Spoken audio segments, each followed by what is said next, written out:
देश की आजादी के 77वें स्वतंत्रता दिवस पर प्रधानमंत्री नरेंद्र मोदी ने लाल किले की प्राचीर से जब देशवासियों को संबोधित किया तो देश भर की निगाहें उनकी ओर बनी हुई थीं। इस दौरान प्रधानमंत्री मोदी ने जहां देश को बड़े आश्वासन दिए तो वहीं उन्होंने खुद के लिए भी 3 बड़े संकल्प लिए और 3 बुराइयों को जड़ से खत्म करने की बात कही। पीएम मोदी ने देश से भ्रष्टाचार, परिवारवाद और तुष्टीकरण का खात्मा करने का संकल्प लिया। अपने संबोधन में उन्होंने देश की सबसे बड़ी बुराई भ्रष्टाचार को बताया।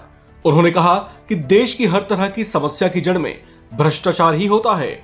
इसके खात्मे के लिए सरकार ने बहुत से काम किए हैं, व्यवस्था को पारदर्शी बनाया है, लेकिन फिर भी जहां जहां भ्रष्टाचार जिस भी रूप में पनप रहा है उसको जड़ से खत्म किया जाएगा। भ्रष्टाचार को नासूर बताते हुए प्रधानमंत्री मोदी ने कहा, भ्रष्टाचार से मुक्ति, भ्रष्टाचार से जंग में मोदी का कमिटमेंट है कि मैं भ्रष्टाचार के खिलाफ लड़ता रहूंगा। पीएम मोदी ने अपने पूरे संबोधन के दौरान पूरे 11 बार भ्रष्टाचार शब्द का इस्तेमाल किया। प्रधानमंत्री मोदी ने अपने संबोधन में देश की दूसरे सबसे बड़ी बुराई परिवारवाद को बताया। पीएम मोदी ने परिवारवाद, जिसे अंग्रेजी में नेपोटिज्म कहा जाता है, उसे लेकर भी चिंता जाहिर की। पीएम मोदी ने कहा कि जिस तरह से परिवारवाद ने देश को जकड़ रखा है उससे देश के प्रतिभावान लोगों का हक छिन गया है। अपने संबोधन में पीएम मोदी ने कुल 12 बार परिवारवाद शब्द का इस्तेमाल किया। प्रधानमंत्री मोदी ने अपने संबोधन में देश की तीसरी सबसे बड़ी बुराई तुष्टीकरण को बताया। अपने पूरे भाषण के दौरान उन्होंने 9 बार तुष्टीकरण शब्द का इस्तेमाल किया।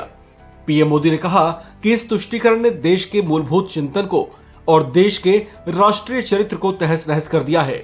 इन 3 बुराइयों के बारे में बताते हुए प्रधानमंत्री मोदी ने देश को इससे पूरे सामर्थ्य के साथ लड़ने का संकल्प लेने का आह्वान किया।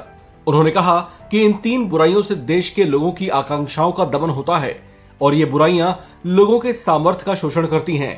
प्रधानमंत्री मोदी ने कहा कि गरीब, दलित, पिछड़े, पसमानदा, आदिवासी माता बहनों को उनका हक दिलाने के लिए देश को इन 3 बुराइयों से मुक्ति पाना होगा।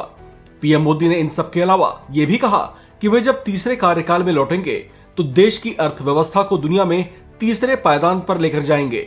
साथ ही पीएम मोदी ने यह भी कहा कि भारत 2047 तक एक विकसित राष्ट्र बनकर विश्व पटल पर उभरेगा, लेकिन ऐसा लक्ष्य हासिल करने के लिए भ्रष्टाचार, परिवारवाद और तुष्टीकरण जैसी बुराइयों को जड़ से खत्म करना पड़ेगा। पीएम मोदी ने कहा कि हमने जिस भारत का सपना देखा है वो हम बनाकर रहेंगे, लेकिन इसके लिए इन 3 बुराइयों को हम सबको मिलकर हराना पड़ेगा। इस खबर में फिलहाल इतना ही। बाकी अपडेट्स के लिए बने रहिए वन इंडिया हिंदी के साथ।